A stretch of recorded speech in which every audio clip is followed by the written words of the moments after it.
नवाबशाह केला के दौलतपुर के करीब कौमी शाहरा दीनू मशीन स्टॉप पर बारिश के बायस मुसाफिर वैन उलट गई, 12 मुसाफिर जख्मी।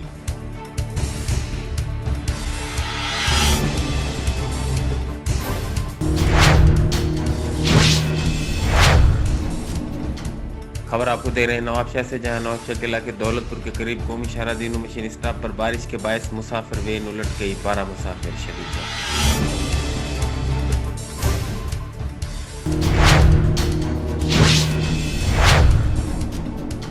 मोटरवे पुलिस के मुताबिक दौलतपुर के करीब कौमी शाहरा दीनू मशीन के मकाम पर बारिश के बायस नवाबशाह से मोरू जाने वाली मुसाफिर वैन उलट गई। हादसे में 12 मुसाफिर शदीद जख्मी। मोटरवे पुलिस ने इत्तला मिलने पर जख्मियों को दौलतपुर के मकामी अस्पताल मुंतकिल कर दिया, जहां पर जख्मियों को इब्तदाई तिब्बी इमदाद दी जा रही है। HRJDO न्यूज़ से अब तक के लिए बस इतना ही। मजीद खबरों और अपडेट्स के लिए देखते रहिए HRJDO।